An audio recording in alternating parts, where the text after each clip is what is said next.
வணக்கம். இன்றைக்கி நம்ம பார்க்க போகிற சமையல் ஒரு அருமையான குழம்பு ரெசிபி தான் பார்க்க போகிறோம்.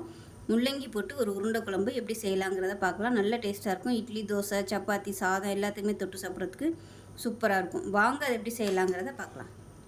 பேன் எடுத்துக்கலாம். பேன் சூடானதும் ஒரு 2 டீஸ்பூன் எண்ணெய் விட்டுக்கலாம். எண்ணெய் சூடானதும் மெஷரிங் கப்பில் 1 கப் அளவுக்கு கடலைப்பருப்பு எடுத்திருக்கேன். இப்போ இதை வந்து நல்லா வறுத்துக்கலாம்.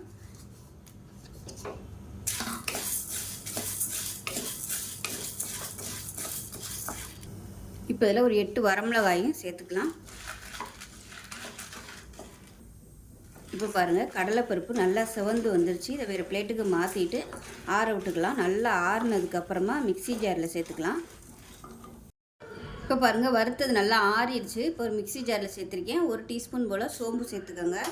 இது கூடவே சின்னதாக ஒரு 2 துண்டு பட்டை, 2 கிராம்பு சேர்த்துக்கலாம்.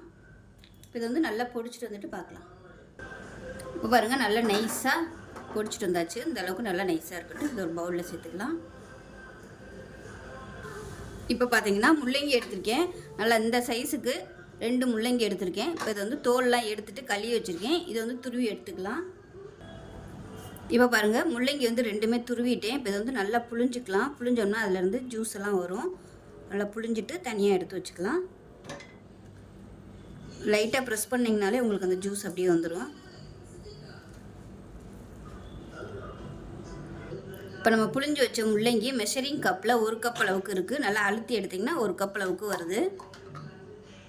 இப்போ ஒரு மிக்ஸி ஜார் எடுத்துக்கலாம். 1/4 கப் அளவுக்கு துருவின தேங்காய் சேர்த்துக்கலாம். கொஞ்சம் புதினா இலை சேர்த்துக்கலாம். இது கூட 1 டேபிள் ஸ்பூன் இஞ்சி பூண்டு பேஸ்ட்டு சேர்த்துக்கலாம். இதில் கொஞ்சமாக கொத்தமல்லி சேர்த்துக்கலாம். இதை வந்து 1-2 அரைச்சிட்டு வந்துட்டு பார்க்கலாம். தண்ணி ஊற்ற வேணாம்.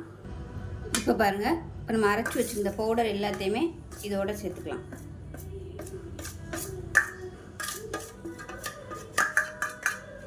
இது கூட சேர்த்துட்டு நம்ம அரைச்சி வச்சுருக்க தேங்காய், இஞ்சி பூண்டு பேஸ்ட்டு இதையும் இதோட சேர்த்துக்கலாம்.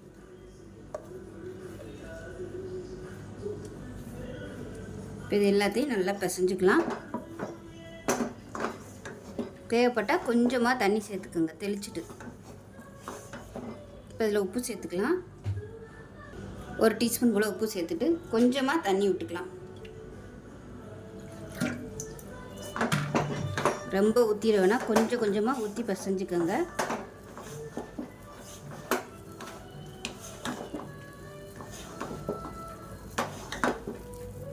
நான் வந்து கொஞ்சம் முள்ளங்கியை கொஞ்சம் பெருசாகவே சீச்சிட்டேன். நீங்கள் வந்து நல்லா பொடியாக துருவிக்குங்க. இப்போ இன்னும் கொஞ்சம் தண்ணி தெளிச்சுக்கலாம். ரொம்பவும் கெட்டியாக இருந்துச்சுன்னா உருண்டை ரொம்பவும் ஹார்டாக இருக்கும், சாஃப்டாக வராது.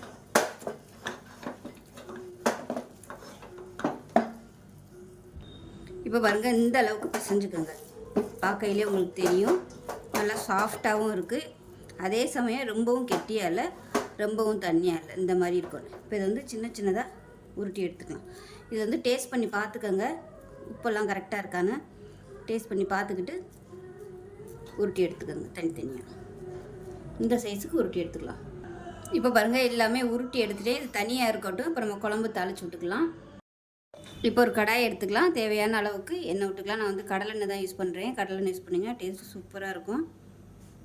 ஸோ எண்ணெய் வந்து கொஞ்சம் கூடுதலாக விட்டுக்கோங்க.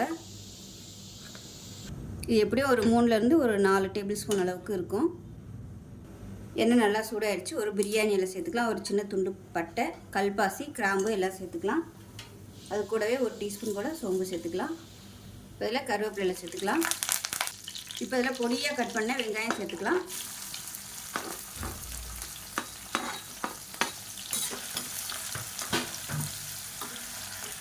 வெங்காயம் லேசாக வதங்கினது இஞ்சி பூண்டு பேஸ்ட்டு போட்டு நல்லா வதக்கி விட்டுக்கலாம். 1 டேபிள் ஸ்பூன் அளவுக்கு சேர்த்துக்கோங்க.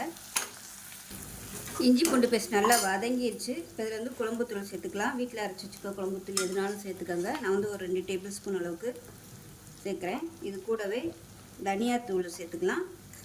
அது வந்து 1 டேபிள் ஸ்பூன் அளவுக்கு சேர்த்துருக்கேன். குழம்பு மிளகாத்தூள்லே காரம் இருக்கும்.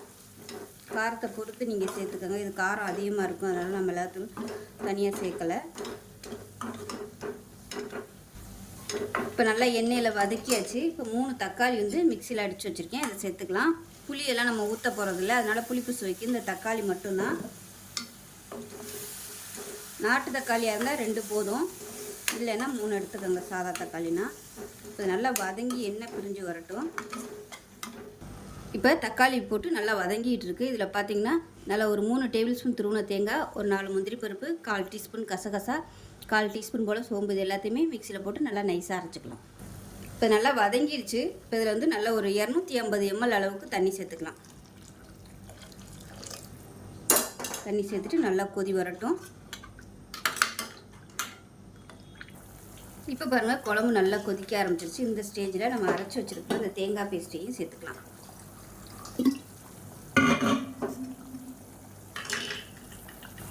இப்போ இதையும் சேர்த்துக்கலாம்.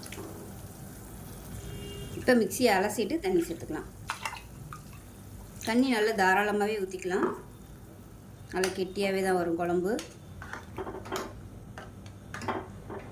இப்போ இதில் நம்ம உருட்டி வச்சுருந்த ஒரு உருண்டையிலேருந்து கரைச்சிட்டு அதை சேர்த்துக்கலாம். அப்படியே தேவைப்பட்டுச்சுன்னா இன்னும் கூட நீங்கள் தண்ணி சேர்த்துக்கலாம். நல்லா தண்ணியாகவே வச்சுக்கோங்க. உருண்டை சேர்த்ததுக்கப்புறம் அது நல்லா அப்படியே கெட்டியாயிடும். அதனால் இந்தளவுக்கு தண்ணி வச்சுக்கோங்க. இப்போ அதில் உப்பு சேர்த்துக்கலாம். இப்போ நமக்கு குழம்பு சூப்பராக ரெடி ஆயிடுச்சு. இந்த அளவுக்கு தண்ணியாக இருக்கணும். இப்போ நம்ம உருண்டையெல்லாம் சேர்த்துக்கலாம். அடுப்பு வந்து நல்லா மீடியத்தில் இருக்கட்டும், ஹையில் இருக்கக்கூடாது. இல்லைன்னா உருண்டையெல்லாம் வந்து கொதித்து கரைஞ்சி போயிடும். அதனால் மீடியமான ஃப்ளேம்லேயே வச்சுக்கோங்க. போட்டுட்டு கிளறக்கூடாது. டிஸ்டர்ப் இல்லாமல் குழம்புலே நல்லா அப்படியே வேகட்டும்.